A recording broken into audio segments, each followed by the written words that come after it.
سید باقر ابن عطاوہ نقل کرتے ہیں کہ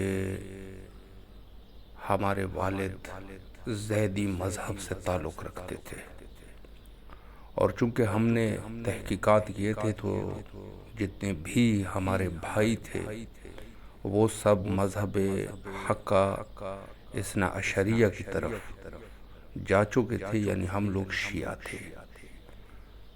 لہٰذا ہمارے والد ہم سے نہایت نفرت کرتے تھے اور ہمیشہ ہمارے حق میں بد دعائیں کیا کرتے تھے۔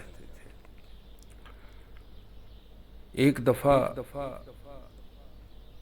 جو ان کے والد تھے عطاوہ، ان کی طبیعت ناساز ہوئی، اور اس قدر ناساز ہوئی کہ پوری رات اور دن یہ درد سے تڑپتا رہتا تھا۔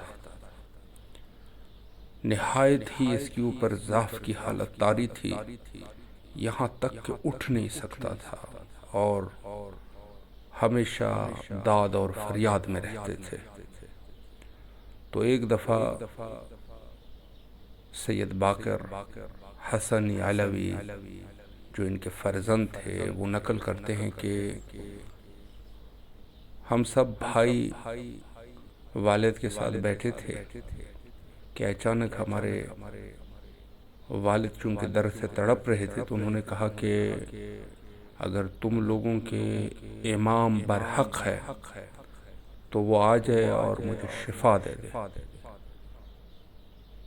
یہ کہتے ہی دن گزر گیا، رات کا وقت ہوا، تو ہم سب آہستہ آہستہ سونے کے لیے آمادگی کر رہے تھے، در حالی کہ ہمارے والد شدید بیمار تھے۔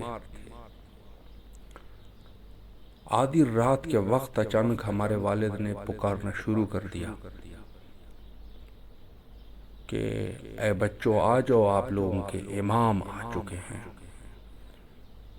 تو ہم جلدی جلدی اٹھے اور ان کے پاس گئے، دیکھا تو وہاں پر کوئی بھی نہیں تھا۔ تو اس نے ہاتھ سے اشارہ کیا کہ آپ کے امام اس دروازے سے باہر جا چکے ہیں۔ تو جب ہم نے دیکھا تو وہاں پر کوئی بھی نہ تھا، تو ہم نے اپنے والد سے دریافت کیا کہ آپ بتا دیں کہ ماجرا کیا ہے۔ تو اس سید عطاوہ جو ان کے والد تھے انہوں نے کہا کہ میں شدید درد کی حالت میں تھا، اچانک اس دروازے سے ایک شخصیت وارد ہوئی اور اس نے سلام کیا۔ تو میں نے حیرت سے دیکھا کہ میرے گھر میں یہ اجنبی شخص کیا کر رہا ہے۔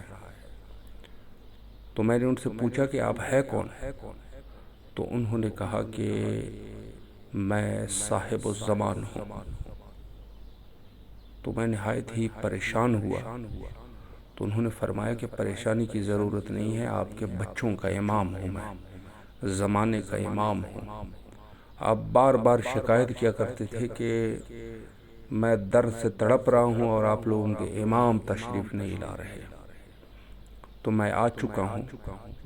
اور یہ کہہ کے وہ شخصیت میرے سامنے آئی اور بالکل میرے قریب پہنچے اور اس نے میرے جسم پہ ہاتھ رکھ دیا اور یہ کہہ کے اس دروازے سے باہر گئے۔